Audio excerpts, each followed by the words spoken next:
인권, 정의, 평화를 지향하고 국민과 소통하는 방송 CNN 21 방송.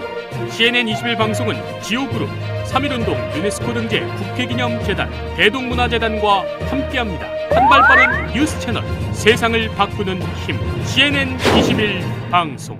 안녕하세요. 오늘은 생각의 방향을 바꾸면 주제로 한번 같이 이야기해 보도록 하겠습니다. 우리 인생에서 생각의 방향을 바꾸면 삶이 전환점이 되기도 합니다.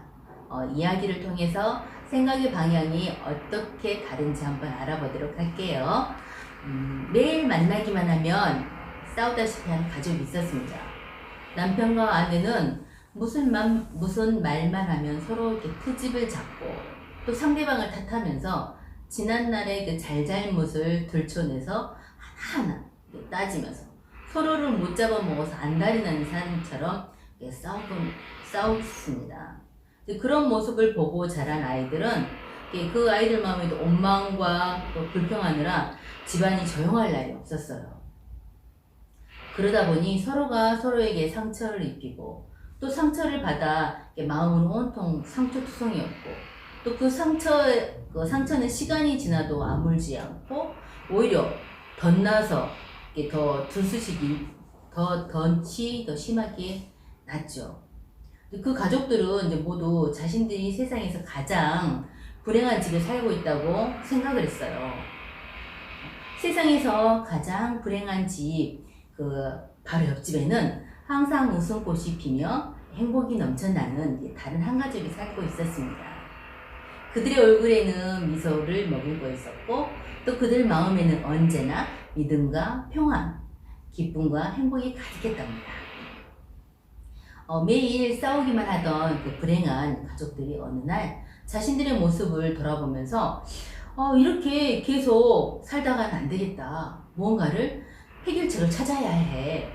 그래서 이제 그 가족들은 행복하게 사는 이제 옆집 가족을 찾아가서 어떻게 그처럼 행복하게 사는지 비결을 물어보기로 했어요. 드디어 행복하게 사는 사람 집에 이제 찾아가서 그 집 부부가 거실에 앉아 이야기를 나누고 있는 모습을 보았습니다.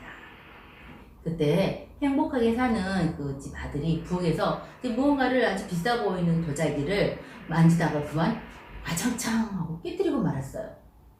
그 집을 방문한 그 불행한 가족들은 다들 속으로 아이고 큰일 났어. 어떡하지? 저 비싼 걸 깨뜨렸다니. 아이고 조심성 없는 저 아들놈. 아이고 콩구멍 나겠구나. 하고 마치 자기 일인 양 미간을 찌푸리면서 이제 지켜봤어요.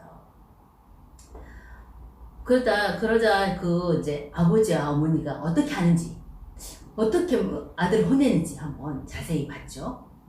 그래서, 다치지 않았니? 내가 도자기가 넘어지기 쉬운 곳에 자리에 올려놨더니 이게 깨져버렸구나. 우리 아들 많이 놀랬지? 미안해.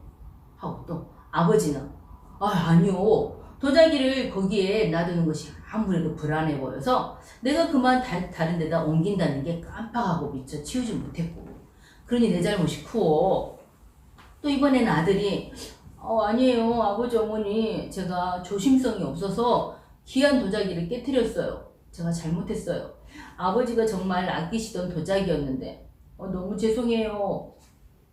이 장면을 지켜보던 불행한 가족들은 이렇게 뜻밖의 광경이었던 것이죠. 그리고 그때 이제 불행한 가족의 아버지가 물었어요. 아니 저 비싼 걸 깨트렸는데 화가 나지 않습니까? 그러자 상대방의 아버지가 대답했어요. 화를 내서 도자기가 원래 상태로 되돌아온다면 화를 내지요. 그렇지만 화를 낸다고 해서 깨진 도자기가 원래대로 돌아온 것도 아니고 그렇다면 내가 화를 낸다고 해서 이게 돌아오지 않기 때문에 내가 화를 내는 순간 그 도자기보다 훨씬 더 값지고 소중한 것이 깨트려지게 되는데 그건 바로 우리 가족의 행복이랍니다. 여러분 어떠세요? 비싼 도자기보다 소중한 것을 먼저 생각하는 행복한 가정의 행복한 이유를 알 수 있겠죠? 네, 이처럼 생각의 방향을 바꿔서 행복을 찾은 개그맨 이동우 씨 이야기인데 한번 제가 더 들려드릴게요. 그는 이제 신혼의 행복에 젖어 있던 2004년에 망막색소 변성증이라는 희귀병의 판정을 받았어요. 결혼식을 올린 지 2개월뿐이 안 된 부부에게 너무 가혹한 시련이었던 거죠. 밤이 되면 이렇게 물건이 잘 보이지 않아서 야맹증으로 의심했던 이동우 씨에게 눈의 망막에 있는 그 세포가 변성돼 망막의 기능이 소실되면서 주변의 시야가 차츰 이렇게 좁아지면서 결국 시력을 잃게 되는 진행성 질병이 찾아온 것입니다. 점점 시력을 잃기 시작한 그는 2010년에 실명 판정을 받았어요. 사랑하는 아내는 물론 주변의 모든 사람들의 얼굴을 볼 수 없었던 그는 마치 사형수가 된 기분이었다고 합니다. 방송을 좋아하던 이제 그는 방송에서 자기를 해고시킬까봐 두려워서 패닉 상태가 되었고, 또 현실을 이렇게 부정하며 분노와 우울증에 빠져서 여러 번 자살을 이렇게 생각까지 했는데, 그때마다 아내와 딸, 또 70 넘은 노모의 얼굴이 떠올라서 실행에 옮기지는 못했습니다. 실행은 거기서 끝나는 게 아니었어요. 설상가상으로 생계의 많은 부분을 책임지고 있던 아내가 뇌종양으로 쓰러졌고, 또 한쪽 그 청력까지 잃어버렸던 거죠. 이동우 씨는 시력과 일자리를 잃었고, 아내는 청력과 운영하는 가게까지 잃었습니다. 이제 그러던 어느 날 TV를 통해서 이동우 씨가 앓고 있는 희귀병이 그 치료법이 없다는 그 사연을 들은 사람으로부터 전화를 받게 돼요. 이제 그는 근육병으로 몸이 서서히 이렇게 가누지 못하다가 이제는 두 눈만 온전히 남아있는 인재진지였죠. 나에게 남은 5%를 이동우 씨에게 주면은 그의 삶이 100%가 되지 않을까 하는 그런 말과 함께 그 기증의사를 밝혔습니다. 이동우 씨는 정말 기쁜 마음으로 그 임재신 씨가 산다는 천안까지 한 걸음에 달려갔어요. 하지만 그는 눈을 기증받지 않았어요. 이제 그냥 돌아온 이유를 묻자 이미 눈을 기증받은 것과 마찬가지입니다. 그분은 저에게 세상을 보는 눈을 주셨기 때문이죠. 이게 사지를 쓰지 못하고 오직 성황고시라고는 눈밖에 없었던 임재신 씨를 만나고 이동우 씨가 이런 말을 했죠. 나는 하나를 잃고 9가지를 가지고 있는 사람입니다. 그분은 오직 하나 남은 것을 그마저 저에게 주려고 했습니다. 어떻게 그거를 달라고 할 수가 있겠습니까? 한 개를 가지면 이제 2개를 가지고 싶은 게 사람의 그 욕심인데, 그 임재신 씨의 마음이 그렇지 않았던 것이죠. 이들의 이야기는 그 다큐멘터리 영화 시소로도 많이 알려져 있죠. 혹독한 시련 속에서 이동우 씨 부부는 세상에 그 무엇과도 바꿀 수 없는 귀한 선물인 딸이 생겼어요. 이동우 씨에게 소원이 있다면 단 5분만이라도 딸 지우의 얼굴을 보는 것이랍니다. 아내는 이제 예쁘다는 걸 보아서 알고 있지만 딸의 얼굴을 보지 못했던 거죠. 우리 딸이 얼마나 예쁘게 성장했는지 한번 확인해보고 싶다고 그는 말하죠.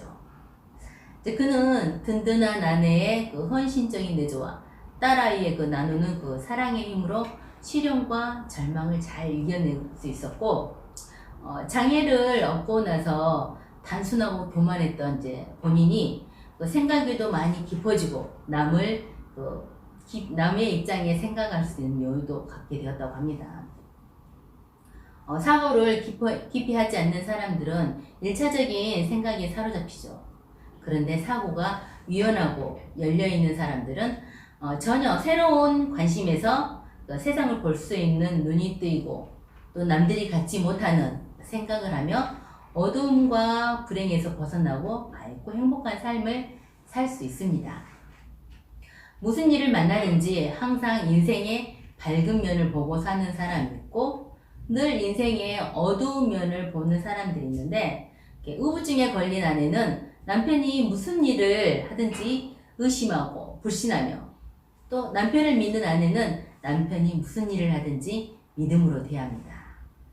자살이라는 글자를 이렇게 반대로 하면은 살자가 됩니다. 우리 인생을 살면서 어느 면을 보느냐, 또 어떤 눈으로 보느냐에서 행복과 불행이 결정됩니다. 나폴레옹은 유럽을 제패한 황제였지만 내 생에 행복한 날은 단 6일밖에 없었다 이렇게 고백하는 반면 보이지도 않고 듣지도 못하고 말하지 못한 헬렌 켈러는 내 인생에서 행복하지 않는 날은 단 하루도 없었다 라는 말을 남겼습니다. 어려운 형편 속에서도 감사의 조건을 찾아서 감사하며 사는 사람은 복되게 살고 또 감사할 조건이 많이 있는데도 불행과 원망의 조건을 보면서 사는 사람들은 불행할 수밖에 없습니다. 행복은 마음에서 만들어지고 불행도 마음에서 만들어집니다. 우리들 마음밭에 그 밝은 생각의 씨앗을 심고 어두운 생각의 그 잡초들을 뽑아내 자기 인생의 정원을 아름답게 가꾸게 되기를 바랍니다. 감사합니다.